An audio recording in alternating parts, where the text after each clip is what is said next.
It's a Friday edition here on Zero Block 30, and today we have 32 rounds in the magazine.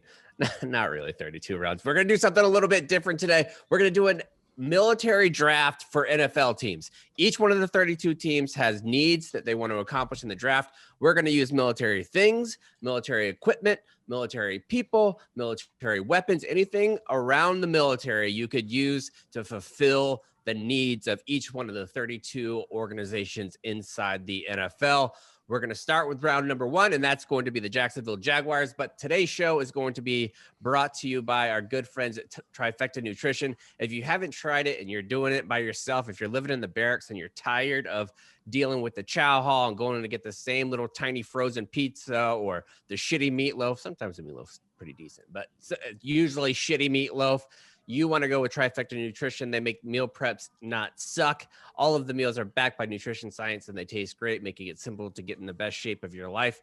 Trifecta makes eating healthy not suck at all. They're convenient. They save you time rather than spend hours doing your meal prep every week. You can stick to your nutritional goals. They're going to have whatever kind of crazy diet they have it. They have vegan, they have keto, they have paleo, they have all kinds of stuff. Make sure you go in there, check out everything, because you're going to get 40% off right now with the promo code 040. 040 at trifectanutrition.com. That's where you need to go to get all of your food. But to get all of your NFL draft needs from a military perspective, you're already in the right spot. Let's start the show. So, Grit, how do you think you did first episode? Dude, I was horrible. I slept about an hour that night. I was just laying in bed like, you idiot. I was geeked up, man. No, I was fired up. Fine. I was nervous. I'm sorry to everyone. I'm sorry to the listeners. I can't promise I'll be better, but I damn sure promise I'll try. All right. So it's you did fine. I told Grit before, it's hard to come in with somebody with 360 episodes underneath their belt talking to each other every fucking week to jump in and be smooth right from the get-go. You're fine. I'm excited about what we're going to do today because the NFL draft, I used to care about the NFL draft more than the NFL season. Really? Mainly because I'm a Jags fan, and the seasons didn't really go well, but you always had hope. Before I joined Barstool, I wrote about the Jags all the time. I wrote about the NFL. I would break down prospects. I would look at traits. I would big time Blake. I was never a Blake Bortles guy. There's a video out there of me whenever Bortles got drafted by the Jags. I was disappointed. I was wrong who I wanted. I wanted Johnny Manziel, so I was wrong there too. So that it didn't really work out either way for Cleveland or us. But that's who I wanted, not Blake Bortles. But today we have the opportunity to draft based on need. So I went to NFL.com because I don't follow nearly closely enough to make sure that I know every single team's needs. But we have through NFL.com their needs for each team. We're going to start off straight from the jump with my beloved Jags. They were 1-15 last season. Their biggest needs here: quarterback, tight end, defensive line, offensive line. We all know in the real draft they're going Trevor Lawrence, but we're going to protect him with the first overall pick here. So I'll be on the clock first with the first overall pick in the 2021 ZBT draft. I'm going to select the Nimitz aircraft carrier group. I think that's a crappy pick. Why? You're destined for more losses. Drafting an aircraft carrier? Come on, dude. Number one pick. Who are you going with? Quarterback? Who's the quarterback of the military? The tip of the spear, our best units. You have all the operators from the different branches. I think that's the way you got to go. You can take the Nimitz. That's fine. I mean, sure, we can launch planes and it's out there. Well, you didn't let me say who the 4,000 troops on the Nimitz were, because they could have 4,000 troops. I'm going to load down my fucking Nimitz with SEAL Team 6, SEAL Team 3, no, SEAL Team 9. You can't do that. Why not? It's because the Nimitz striker group. They can legit go on there. Where do you think that they went from a dinghy whenever they went to get No, Captain certainly Sully? not. But all those different units don't ever serve together. So I think that's a little preposterous. I just don't think it's a good They pick. do in my Navy. Your Jags are destined for more losses with that. No, you got to have that anchor. I mean, that's who we picked in our very first NFL draft. That was Tony Baselli, an all-time great left tackle. How'd that work out? Good. They went to 2 AFC championship games in the first 4 years. And Connor, I think you're missing the point of the aircraft carrier. If it wasn't for COVID, the Jags would probably be in London right now, and that would be the easiest way to take the whole team over there. That's not even remotely true. That's a lie. The NFL will never have a full-time team in London, ever, ever, ever. And our agreement with London is over. We're done. No more London games for the Jags. Is that true? Mm-hmm. Oh, I didn't know that. Okay, that's awesome. I have to imagine every NFL team hates doing that. The players, you get paid like 30% of your normal paycheck because the taxes in Europe are so insane. So you get taxed by what you make there and what you make in America. Are you serious? Yeah, that's just like if you were at one point in my life, I was a consultant. So you work in different states and then you get taxed in every state you work in. It doesn't matter how much you work there either. If you work there, that's why no free. I mean, you go over there and you sign a fucking 5-year, $120 million deal with a $40 million signing bonus. You're seeing like $10 million of that. Yeah. No thanks. All right, who you got for the second pick? The Jets. The Jets here. Connor's going to pick for the Jets. They were 2-14. Their needs: quarterback, cornerback, offensive line, edge, and tight end. I think, like I said, I think quarterback as pertains to the military. I think tip of the spear. I think our best units. I'm going to go with U.S. Army Delta. I think that's going to work out well for the Jets. They need some leadership. If I was picking Delta, they can't be seen and nobody knows who they are. So it's going to be very difficult for you to field them on the team if they have to be protected and can't do any media. Well, you know what? New York media, you want to avoid that anyway. So that's probably for the best. Oh man, imagine how pissed those fellows at the New York Post would be if you can't even interview him. Yeah, he never comes out for the post-game presser. Like, where's Delta today? Yeah, they're not coming out again. They would be furious. They would turn that into a story. They would. All right, San Francisco. So we got so you went with Delta there. San Francisco's their needs: quarterback, cornerback, defense. If you're picking in the top 5, your needs are going to be quarterback, offensive line, defensive line, and cornerback. That's just going to be what you need if you're picking in the top 5 almost across the board in the NFL. So for them, thinking that they have Kyle Shanahan as the head coach there, and he likes some big time athletes, I'm actually going to go with a Belgian Malinois for the San Francisco 49ers. All right. Can you explain that? Well, you can use them very versatile. And I think Kyle Shanahan likes those gadget type players that could do anything. You can line a Belgian Malinois up. He basically is going to be like Julian Edelman at the beginning of his career, where he could play a little bit of slot. He could play nickel. You can bring him out. He could stretch the field because he's fast. He's going to be a little bit like a Tyreek Hill type, where he could come out where you can't put really a corner on him because he's going to be too shifty in the middle of the field. You can't put a safety on him because he's not fast enough. The Belgian Malinois under the hands of Kyle Shanahan would be an absolute dynamic playmaker. Okay. All right. I guess that makes sense. Dig its own trenches. I like it. Get down in the you want to talk about getting low man wins. Whenever they're trying to get a toy and you tell them down, they're going to get really, really low. The only issue with the Belgian Malinois, you might have a lot of chop blocks. That's true. But it's so cute, you can't stay mad at it. But I mean, if you could get it to where if it's, within a certain area, you're not going to get called for that every time. Yeah, no, for sure. Fourth pick. So for the fourth pick, you got the Falcons. They also have the same needs there, 4-12. You have Matt Ryan is a little bit older. He's getting older. You might need a replacement there. Who you going with the fourth pick, Cons? I don't think you want to go quarterback first pick there, because I think you can get a value pick for a quarterback second or third round if you're develop thinking about them, have Matt Ryan stick around for a year or two. Yeah, you don't need to. I don't think you need to use that. I mean, it says here their biggest needs an edge rusher.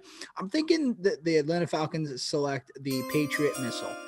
You can come off the edge and wreak havoc and destroy a lot of offenses with the Patriot missile. Yeah, I would have thought that the Patriot missile was more suited to be a cornerback because its job is to intercept scuds. All right, that's a good point. That's a good point. So that's a very good catch. One of the Falcons' needs is a cornerback too, so just flop that out. Yeah, just put him in there, cornerback. He's going to be a defensive playmaker there for having the Patriot missile. Perfect. Going through all these different things to find actual weapons that we could use. Some of these are absolute monsters that I've never heard of. I never heard of some of these weapons before. And you occasionally will have that surprise pick that pops up out of nowhere. Usually it's by the Raiders. They'll pick, their draft boards don't look like anybody else's. So they have one of those. But with Cincinnati, they just got Joe Burrow. They need some help. They need some protection as well. That being said, I'm not sure how much more you can be protected than by having the Maxim machine gun. Have you ever seen the Maxim machine gun? No, but I'm looking at it right now in this picture. I don't know. Like, tell me about it more. The Maximum machine gun, 600 rounds per minute, led to several victories for the British. It was invented in 1884, and the creation of the weapon changed the way wars were fought around the world. It brought a devastating amount of death to any enemy that dared to come in within firing range. I think that's exactly what you want with your franchise left tackle. Anybody gets near your precious Joe Burrow, you have a machine gun ready to go 600 rounds per minute to mow him down.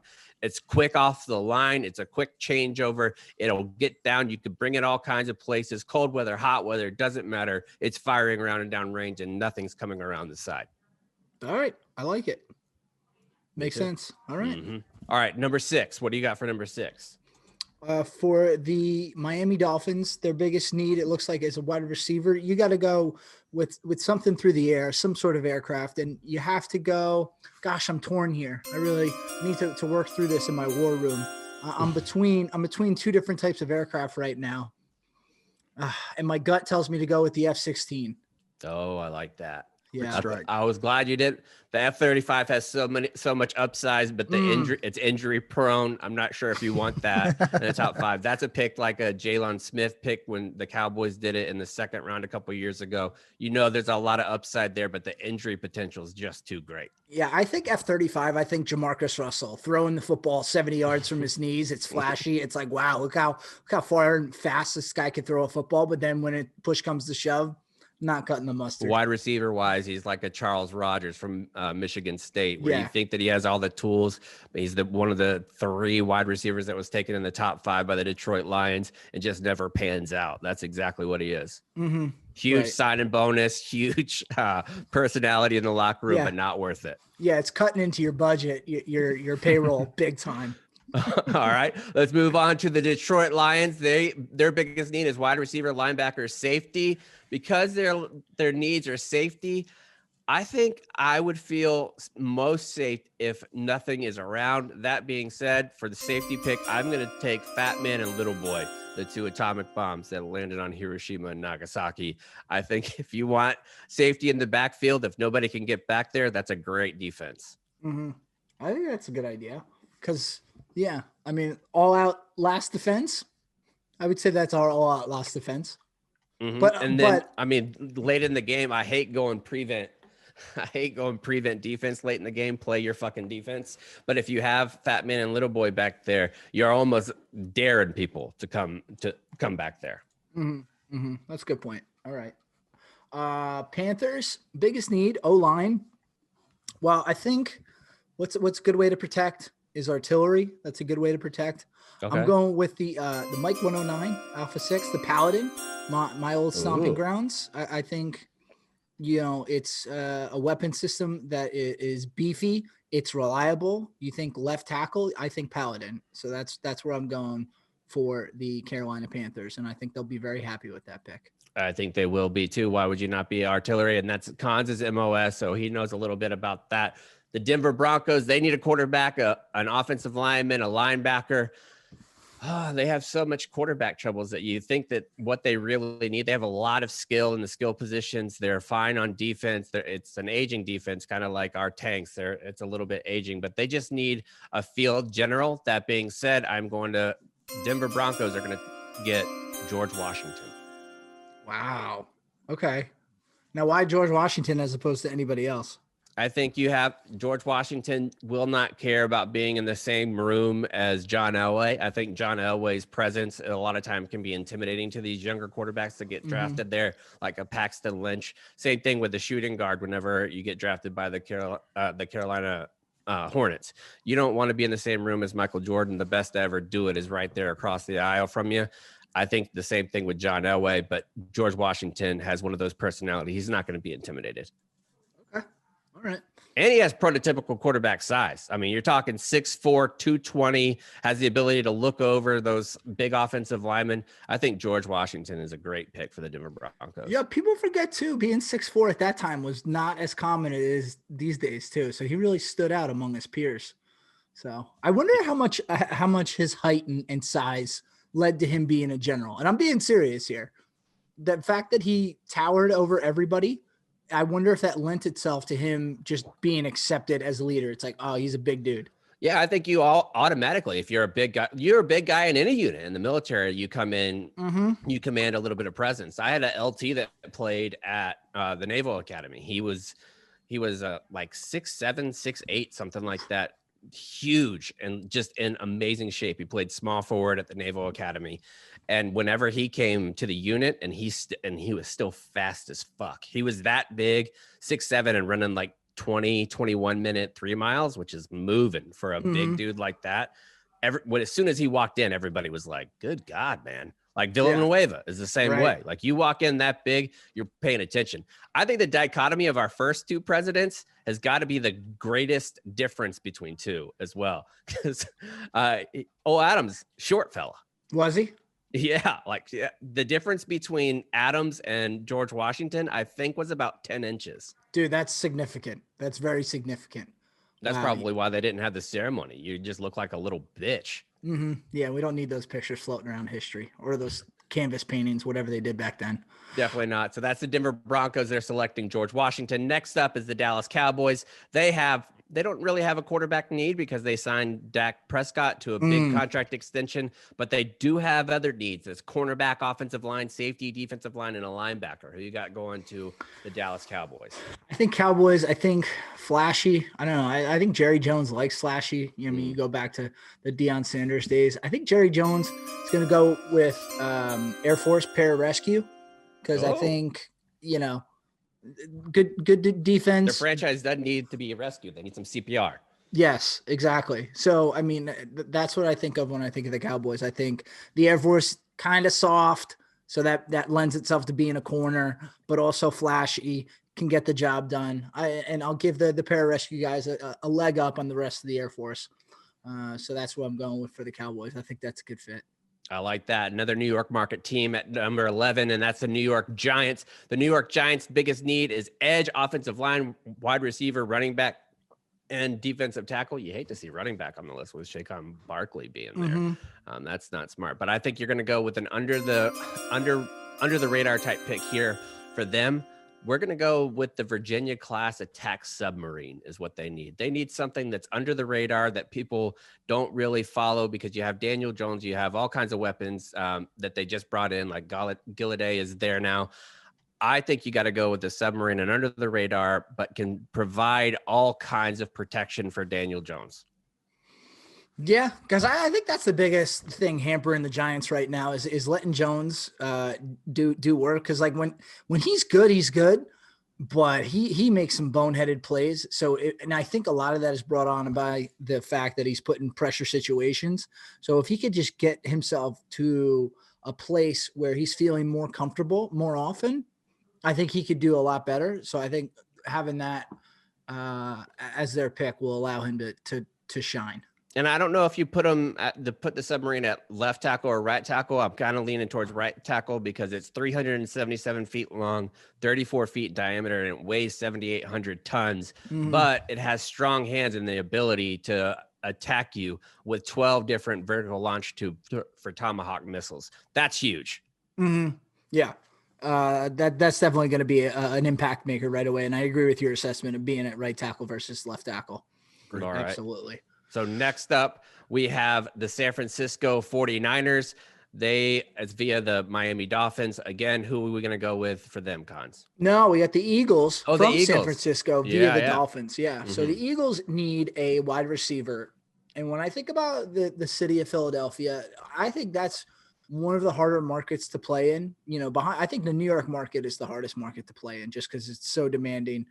But the Philadelphia is right there, and you need a receiver that can last, that can survive, but that can also get downfield. So I'm going with Louis Zamperini. Oh, I love that pick. Former Olympian, survived at sea for 47 days. And have you read his book? It yes. is insane, the things that he did. Yeah, I read his book, which was phenomenal, and I was so disappointed because I feel like the movie didn't do it justice. I wish the movie had been a little bit better, but the book was just But unbelievable. how could you? I think there's some of these military stories where there's no way to do it justice, like what actually happened. How do you really capture what 47 days out on the sea would be like? Yeah, exactly, because so often when, I've cast away. Right. I think back to very, very early ZBT days when we interviewed retired Master Sergeant Eversman from Black Hawk Down, and we were asking him about the movie, and he had said how the producers and director took liberties with the story because they got about 2 hours to tell the story, and it's next to impossible. So you're right, it's next to impossible with some of these unbelievable heroic stories for him to survive 47 days at sea and then to survive in a brutal Japanese POW, essentially death camp. That's exactly what Philadelphia needs, is somebody who can survive. And that dude ran a sub 4 minute mile in sand on the beach. Yeah. That's fucking moving. Have you ever seen somebody run a 4 minute mile? The most impressive thing I've ever really seen for my money is someone running the 400 really, really well. I think that's very impressive, but I think if I would actually like to see somebody run a sub 4 minute mile, because it would probably look ridiculous. There was a dude that it was a lieutenant, and he also went to the Naval Academy, but I believe he's from Nigeria at first. And when he came to Okinawa, his 3 mile time was like just below 15 minutes, like just below. That's nuts. And watching him run, you were like, holy shit, man. Like he was in a full out sprint essentially for 3 miles. And then to imagine running at a minute faster pace than that in 1940s, like not with modern shoes or anything like that.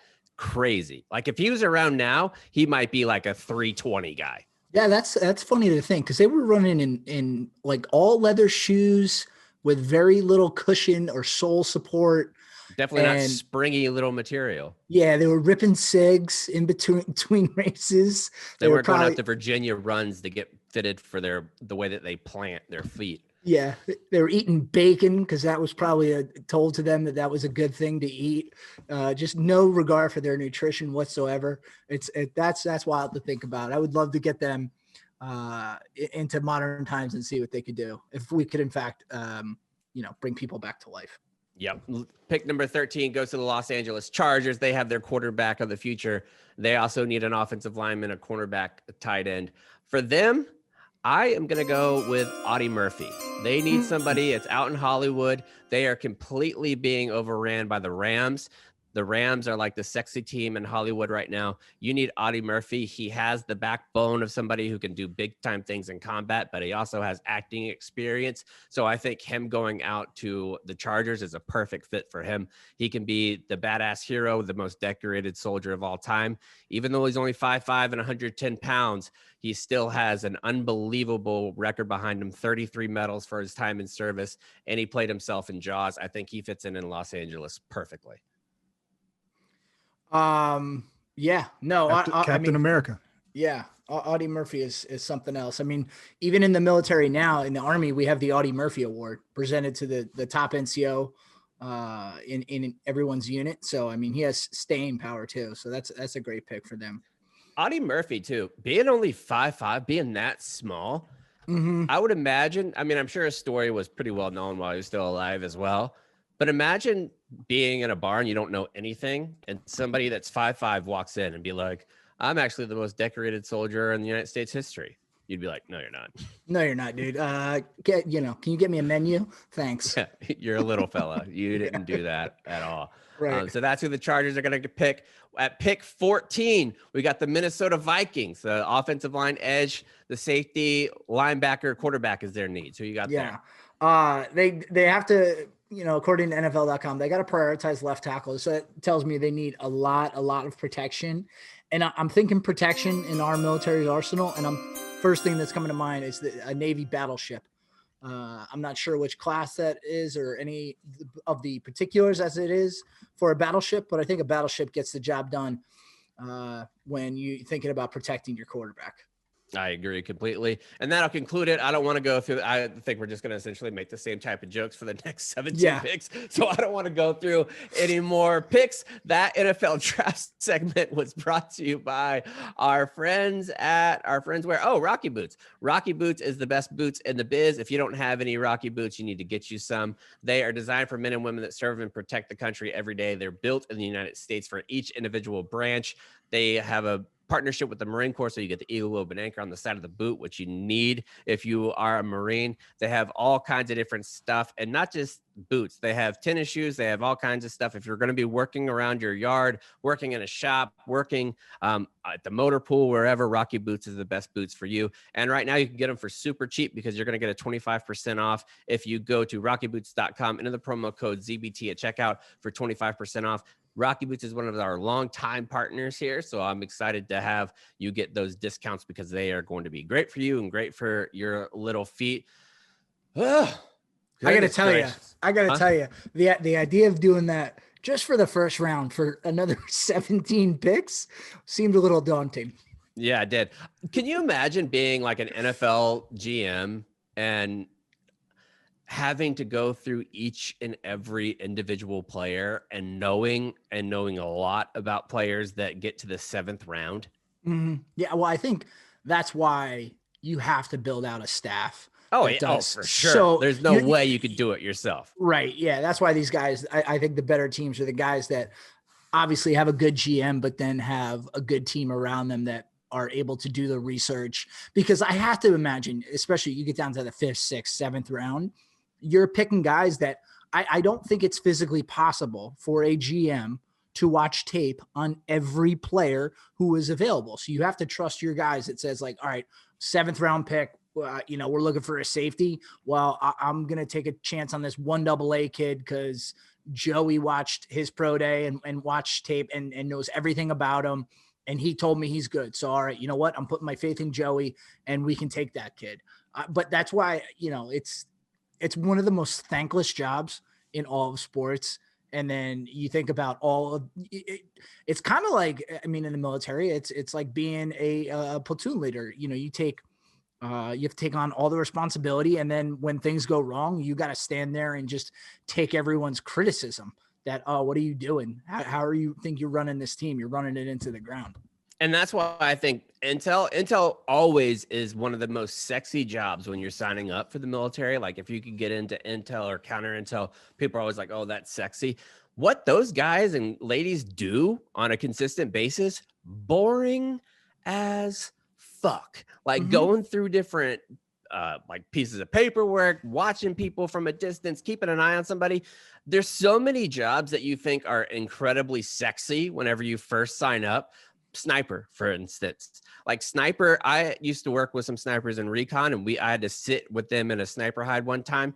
That shit was fucking terrible. Like we had to do Overwatch from this position that we dug out with like camo netting and things like that. You're in the desert. It's hot as shit. You can't move during the daytime hardly at all. You roll to your side to take a piss. It sucks. But people look at being a sniper and they're like, oh, that's sexy. When in reality, when you're doing stuff, it might be the most boring job there is because you're not allowed to move. Right. All we see are the books, the TV shows. It's not Bob Lee Swagger. Yeah, exactly. All people know are the movies. So like if you're coming out of high school and all you know are these stories and movies, you're like, oh yeah, I'm definitely going to go do that. Not knowing that, oh man, becoming a sniper, I got to train where I just lay in one position for 6 hours. And no, I can't bring my iPod. Excuse me, I'm dating myself with iPod. But I can't bring my iPod to listen to music and I can't. Zoom. Yeah, my Zoom. Damn Zoom. I can't catch up on Entourage for a few episodes because I got to pay attention to what's in front of me. That's boring as shit. Off the top of your head, the job that people think is sexy that you would not want to do. Wow. If you have an answer, give it, because I need to think. Hold on. Me, it would be a big plane pilot, like a pilot that's not like an F-18, F-35, F-16, a Warthog, even like any of the other planes, the big ones. Like you're essentially a truck driver in the sky. Yeah. Mm-hmm. Yeah. Going long. You're just like flying around. You just sit there because everything is automatic now for the most part. You land and you take off, and then you basically put that thing in cruise control. I don't even like driving with cruise control on, just because I get so bored just sitting there with my feet not doing anything at all. At least whenever you're driving and you are in control, you can control how fast you're going in and out of lanes. Doing it on cruise control even at 30,000 square feet, I think that would be, or 30,000, not square feet, but 30,000 feet. I think it would be boring as fuck. Yeah, no way I'd want to do it. You have nothing to look at. Nothing. You're not turning. It's basically the drive from San Antonio to El Paso in the sky. Yeah. But there's no mountains. Right. There's nothing to distract you. There oftentimes, if I'm driving on the highway with cruise control, it could be the middle of the day too. I'll find myself potentially falling asleep just because I'm so bored. I got to like switch lanes just to keep myself awake. I was thinking any general, because you have to do so much work. You have to go to so many meetings and ceremonies, and you're just getting shuffled all over the place. Your calendar is full every day, all day. You have to have the answer to everything. Everyone is looking at you. It looks cool to have all those stars on your shoulders, but it's so much work that people don't realize. And obviously, as we've seen in years it's so much past, reading. Yeah, that's a good point. I wonder how much you just get briefed though. But even that, like sitting in briefings all day, every day. When they were talking about Trump, where people were like, "Oh, he doesn't read the intelligence reports; he just makes people like read the summaries to him." I'm like, dude, I would make somebody who's a really good podcaster. That would be their job. I would hire them, and they just have to give me like the daily from the New York Times, where it's just like the main news stories. Just make it's a podcast for one person, and I just get to listen to it while I'm sitting there at my desk. And that would be my intel briefs. Yeah, because also when you think about it, if you put, depending on who you are, if you put a piece of paper in front of me, I can read it, I can comprehend it. But if you're an expert in that field, you can explain it to me in such a way that will help me understand it even better. So why wouldn't I want to have you, in addition to maybe me reading it, having you brief it to me as well, so I can just better understand it all those acronyms and like the things that you think you're gonna know, but you really don't know. I would want to delegate that. That would be the worst part about being president, is just having to be responsible for that shit. That's probably why Bush wasn't paying attention pre 9/11. It just stinks to listen to it. He finally got to read a good book, and somebody interrupted him. Yeah, he's like, I don't care about this. Yeah, definitely not. There's bad people. Yeah, got it. Yeah, bad people. I mean, every day. Now, realistically, every day, what President Biden gets from his intel has got to be just bad news. Like, nothing is good. If it's just the main issues that are going in the world, Al-Shabaab is bad. ISIS is bad. Al-Qaeda is bad. You have all these different, they might kill a bunch of people. Every day, it has to be essentially the same thing. It just makes me wonder, why does anybody ever want to be president?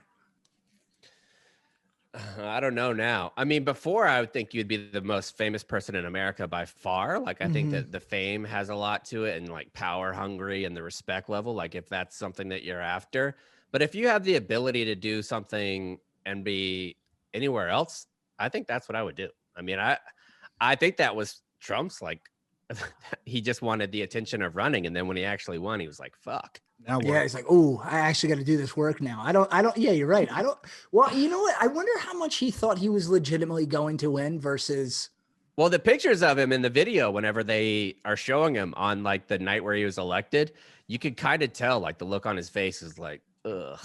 Yeah. Now I got to do all this work. I mean, because he was in like his 70s, had a very lucrative career and life, and was like in media attention and doing that, and could golf whenever he wants. And then all of a sudden now you can't go anywhere. You can't do anything without this huge entourage. That to me would be the worst part. I hate waiting for people. Like, even if I have to go to Lowe's, I have to go hang out go to Lowe's with my family. If I want to go to Lowe's, I want to go to Lowe's right now. I don't want to wait for you to put your shoes on and get your purse and get your cell phone and get all your shit. I want to walk out the door and go. If you're the president, you can't do that. You have to wait for a motorcade, then bring up all these different cars, get Secret Service. You got to let them know in advance. I don't want to live that way. No, everything's a big to-do.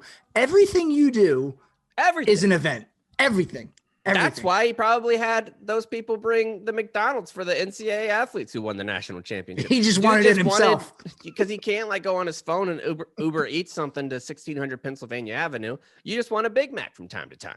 Hey, and listen, who among us, right? As a matter of fact, I'm thinking for my wedding, post-reception, when everybody's leaving the reception to go to the after party, what do you think should be the go-to fast food that I have available for everyone? Because I went to a wedding one time, one of my best friends, and he had White Castle for everybody, White Castle and Good Humor for everybody. I was going to say Crystals. That was going to be my answer. Okay.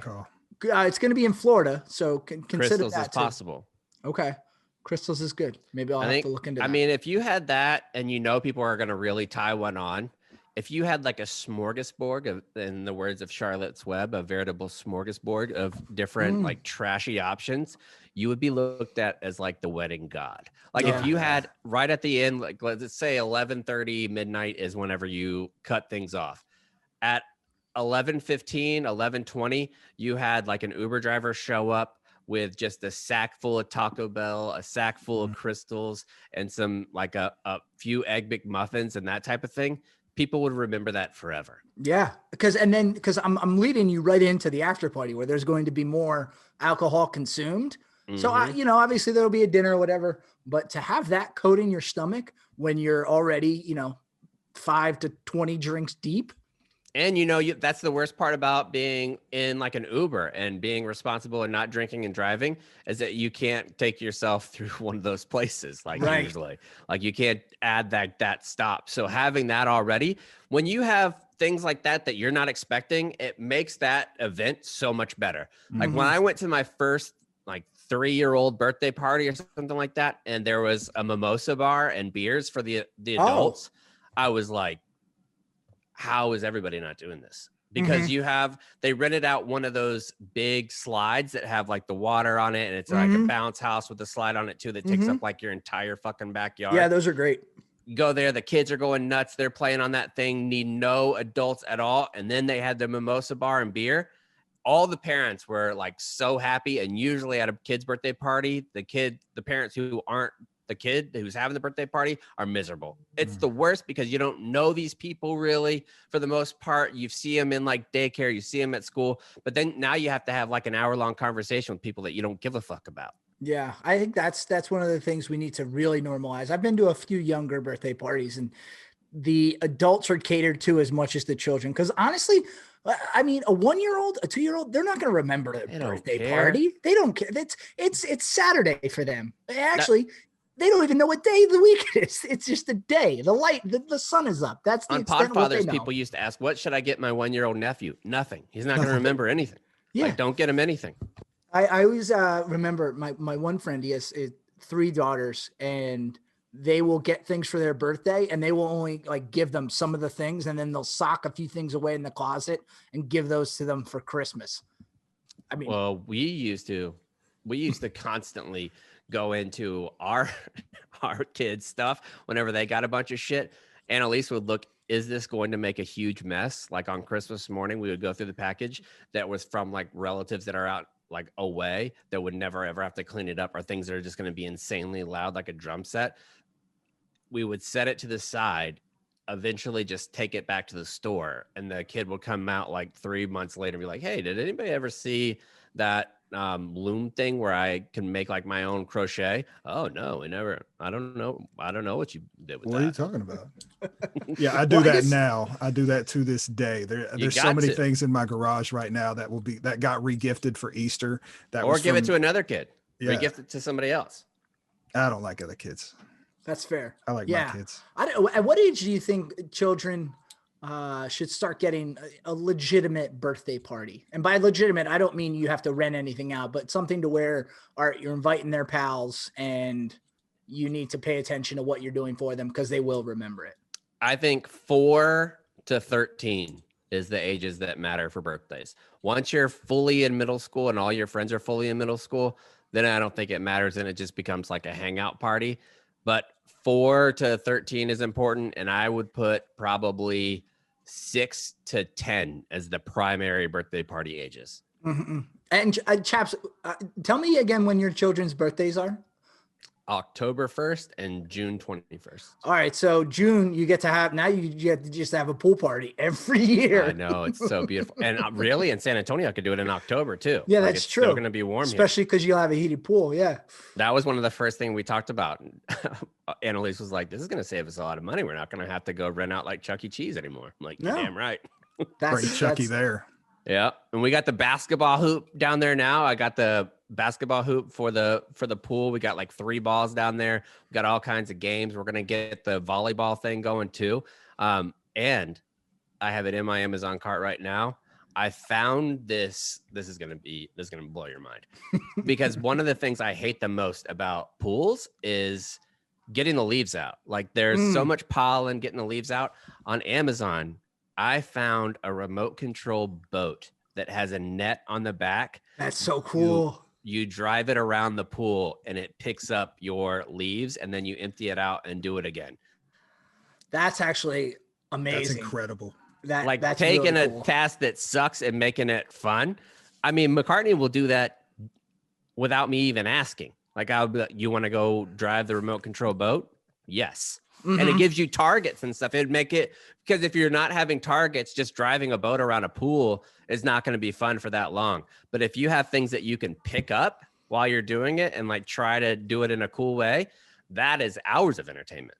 Yeah, it's funny what you remember from being a kid, but one of the things I distinctly remember loving as a kid was my radio controlled car and playing with that thing all the time. So if I had something like that, a boat, and you know, if I get to help dad in the process, that's fine. I don't think they give a fuck about helping me. No, I don't think that they care about that at all.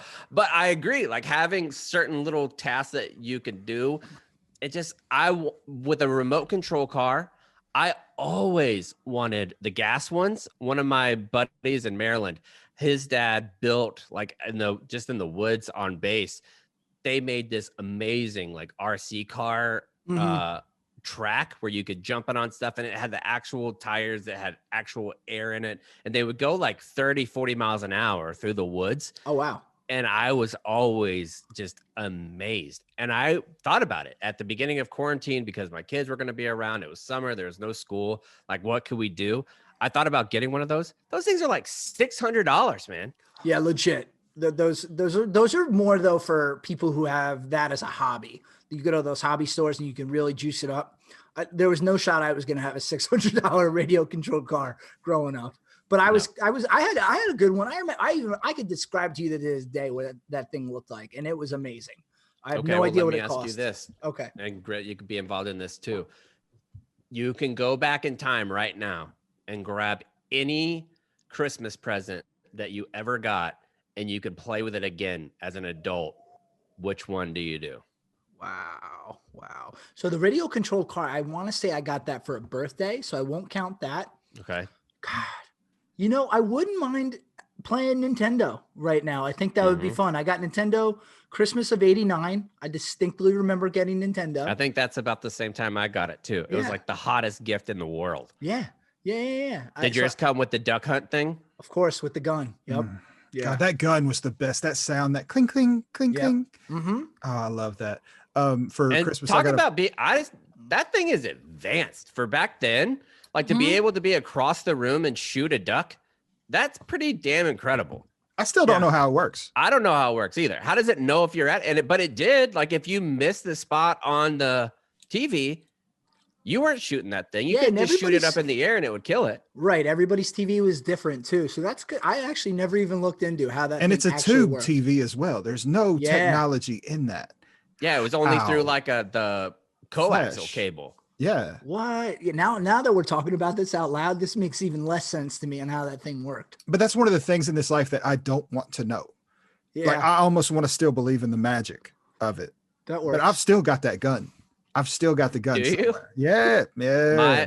My best friend from college, he collects all that stuff. He's kind of a lunatic, honestly. Like he has this room in his house that if he comes across, he's way more addicted to Facebook Marketplace than I am. If he comes across an old arcade game for cheap or something like that, he's like kind of a wizard at fixing things. He's got a room in his house that's like legitimately his dining room, I think, that is just filled with old school games. And I would be like, do you have this game on like Atari or on Nintendo? And he'd be like, oh, I think so. I'd be like, do you have Toadstool and Earl? Like, yeah, I have that. Do you have Battletoads? Like, yeah, I got that. Any game that you could think of, he has it. So when that little box, Kate talked about it before, that little box that came out and it's on Amazon where you can get like 600 and something Nintendo Raspberry games Pi. for $30. He was so sad. He was like, well, this makes all my collection fucking worthless now. Yeah, well, he had to expect that was going to happen eventually, though. Yeah, but all of that to go on one USB card, all those games, when you can get like 4 games on the new Xbox or whatever, Mhm. and that's the amount of games that you can have on there. It's crazy what Nintendo accomplished. Their technology might have been better than what it is now, like more advanced now than it is now. Streamlined. I know what you're talking about and the comparison there, and I think I might agree with that. What they were able to do with the technology they had then, yeah. Like I the think I agree innovation with that came from that gaming system comparatively to what they're doing now in the innovation of just making Right. better graphics. And it's like what they're doing with cell phones. Like Right. there's no difference. There's no difference between the new cell phone and the old cell phone. Just a Mhm. little bit more battery and 2 more megapixels. That's it. Yeah. How many megapixels do you need? I don't need 30 megapixels. I'm not going to make a billboard from my cell phone picture. No, and I'm not recording movies on my cell phone. All right. So the NES, like something that we all loved. What size? I just looked it up. What size do you think the chip was? All the memory that was inside that cartridge. What size? I don't even know. And whatever you think, go lower. I can't. 8-bit, 16-bit. Well, that's the size of like the graphics, I think. Oh, so I think can't even formulate a guess here. probably, I would say 112 gigabytes. 128 to 384 kilobytes. Oh my God, man. Not even a meg. Like, That's like 20 seconds of talking. yeah. Like that was Super Mario Brothers 2. Like that was, That's insane. How did they do that? I don't know. That's like when they pull out those floppy disks and the floppy disk won't even be a megabyte and it'll have like Oregon Trail and the space game. Oregon Trail gets a lot of shine. That space game that you used to play in elementary school where it was like the long subtraction and addition where they'd have 3 Number numbers. Munchers. What was it? Oh, I played Number that one Munchers too. where the guy goes left to Oh right. no, It's like this a one's grid like in a front of you. spaceship. And I you played could both of build these. you could build a spaceship and the more addition or subtraction questions that you got right, the higher and higher you went. And eventually you took off. That game was incredible. That's honest to God. That's probably the reason why I'm so good at simple math right now is because of that game. Complicated math, I'm terrible. Like you could explain calculus to me a million times. I'll never fucking understand that. Geometry, like high levels trigonometry, I'll never get it because that's not the way my brain works. Simple math, I needed that spaceship to fly. I could do it. Yeah, no, I remember both those games and they were both awesome. But yeah, you're right. The gap from no video games to Nintendo was yay big. But then the gap from Nintendo to current day, I feel like is a lot smaller. Mm-hmm. Speaking of a lot smaller, your dick looks a lot smaller whenever you're not shaving it with the Lawnmower 3.0. It's the perfect package 3.0 kit. It comes with the essential Lawnmower 3.0 waterproof cordless body trimmer and a ton of other liquid formations to round out your grooming routine. This is the best trimmer to help you trim the hedges. The trimmer features Cutter's ceramic edge blade. When you get to trim the hedges, the tree stands taller. They're talking about your dick there, folks. Whenever you shave your dick, it looks bigger. And your labias. I think if you want to shave your labias, I think fat pussies are in, right, Cons? Something like that, I think. Yes. They never went out.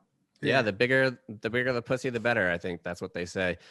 You can also add some cologne to your arsenal. They got a refined cologne, and it smells good, legitimately good. I have it. It's in my drawer right now. They have the Crop Reviver Ball Toner, a spray-on testy toner. They haven't sent me that. I've Make got your that. balls smell irresistible.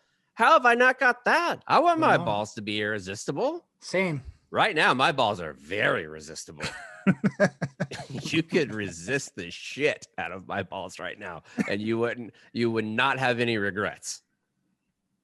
My balls are terrible. People always brag thank you about for how sharing. big their nuts are. I'm starting to Not believe me. him now. I mean, you hear that all the time. People are like, oh, he's got big balls.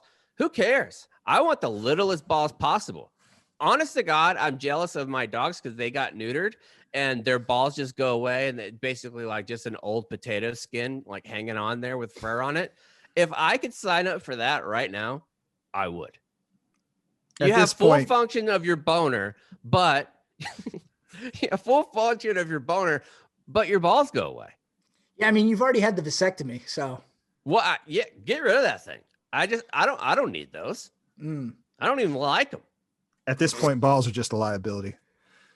They really are. And did you know that you can get them if you have a vasectomy, and you're upset? Because sometimes, like, do you have a vasectomy, Grit? No. Oh, you got a lot of kids. You might need to look into it. So I went down this rabbit hole one time of people who wanted to make their balls as aesthetically pleasing as possible. Because let's be honest, they aren't exactly a whole lot to look at. But you can get these silicone balls put inside your actual ball. Like if you're missing one from like cancer or you have like a bad accident. This one dude that they showed on this, it was on a YouTube video that I watched. He had the most beautiful testicles I have ever seen. It looked like one of those cats that are skinless, just hanging out between his legs. Those things are ugly. Well, his balls were not ugly. They were beautiful. Looked like they were sculpted by Michelangelo. I wonder if you can get like like those light up balls. I wonder if you could get like one of those inserted. LED balls. LED nuts. Yeah. Yeah, but how would you charge it? That's the big issue. I don't know if you don't want to be sitting laying on bed with a mini USB into your testicles. You sure? No. But you could get it. What's that one? It's basically Avatar. Oh, like a watch, like some of those watches where you have to like spin your wrist around in order to get it going. Maybe you have your testicle LEDs that once you're beaten off, like the friction of it charges them too. Like and then it makes a little chime. I'm not just masturbating. I'm actually just charging my testicles. The wife's in the other room and she hears dum dum dum. Mm-hmm. Damn it, Grit. Yep, full charge. Full charge. All right, let's move on to save round salad buys. Cons, we'll start with you. Yeah. Hey, Army Navy lacrosse this weekend beat Navy. Our lacrosse team right now, number 8 in the country. Hoping we can continue the good season. And, so, are you interested in all Army versus Navy competitions? I mean, I will keep an eye on everything, and just. I know when things happen, but there are obviously football's the biggest, right? But they compete in like everything. I was sport, going down looking for new sounds for the show that we could use and steal from other people that wouldn't care. The Naval Academy and West Point being two of those people who wouldn't care, or two of those entities that wouldn't care. I saw they had a bagpipe and drumline competition that was Army Navy. Have you seen those? That's news to me. I didn't know that existed. And it actually happens at the hotel. Like the one that I saw, I think it was from 2017. Very disappointed that we weren't there because I believe it was in the hotel that the Army team was staying in. And they had like a big ballroom and the two bagpipe and drum lines like meet in the middle and they have like competitions on different songs. Yeah, there's a lot that goes on the night before the game. So we'll have to look into that for this year. But yeah, no, there's certain sports I pay closer attention to than others. Lacrosse being one of them. I'm very big into lacrosse, especially it's easy for us, for me at least, for Army lacrosse too, because we're perennially in the top 20 in the country. So it's nice when your team is nice. So hopefully we do well against Navy this weekend. And Grit, this is one I want for the social media out there because people need to see this. Recently, one of the Army football players or baseball players sent me a video from one of their games, and I wanted to get your thoughts on it, Cons. They had, I forget who they were playing. Army was up to bat. I think it was like the bottom of the 7th, and they were down. The guy hits a fucking bomb. I saw that clip, an absolute bomb. My question here, how do you feel about somebody at West Point pimping a home run? I think that's no different than in football or basketball. If you Like celebrate dancing? like a big play, yeah, like getting excited for a big play. I mean, there's certainly a fine line that if you go beyond, it's like, all right, that's a little too much. And I think that dude towed it. Like if he takes just a half a step longer to get down to first, I think people are like, what the hell, man? But Yeah. for me, for baseball, more. I want more like theatrics like that. You have Mike Trout or fucking Acuna from the Braves, and they hit a monster. I think you should be able to be like Degeneration X and be like, suck it. And then you have like pyrotechnics that go off. If baseball added that element to it, it would be so much more fun to watch, especially with nobody in there, where you could go to second and you can point up to the pyrotechnics guy and be like, "Wow!" And then it comes like all the pyrotechnics come up like you're fucking Goldberg. That would be incredible, man. Yeah, I agree. No, I do think he towed the line a little bit more, and it would have been a little too much. Because I'm all for these kids celebrating big plays, but if it gets to be too much, then I don't like it. Then that turns me off. Did they talk to you about that when you played? Was it a very hand the ball to the referee culture? So, that was specifically from the coach I played for, Bobby Ross. He was like, when you get in the end zone, you just hand the ball to the ref and you go celebrate with your teammates, but hand the ball to your Bobby ref. Ross, and isn't he an offensive line guru too? Is that the guy? No. Isn't he a painter? That's Bob Ross. Yeah, good. Oh, my bad. I forget who I'm thinking of. But I saw that. I did see some comments underneath. They're like, oh, I thought West Point would be better than that. I'm like, dude, they're playing baseball. Let them have a good time. The people who make those comments on things, those are like, get off the internet, man. Just let people live. Like, I mean, there are the type of kid who goes to West Point or to the Naval Academy, obviously is, built a little differently, but they're still a kid. They're still playing a sport. They're still, just getting excited for doing something. And I don't have a problem with that. All right. Now, what about if somebody, let's say you're one of your corners, they intercept it at the 10 and they take it back, and at like the 50, they start doing the Deion Sanders high step.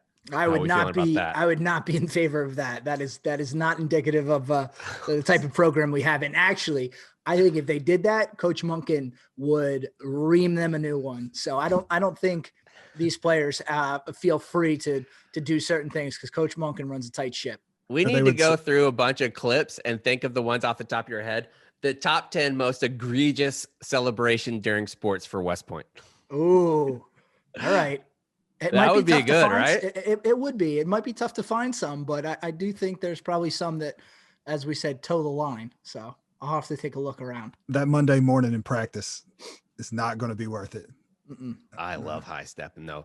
Do you think the Army coach would be more pissed off high stepping from the 50 or doing like the Deshaun Jackson where you're like 20 yards ahead of anybody else and you drop it on like the half-yard line and you don't go Oh, definitely that. I think any coach would say that over the turnover. The turnover. Yeah, because that's just it's both, right? Yeah. Exactly. I don't know how people still do that shit. It's wild that they do it. It's wild.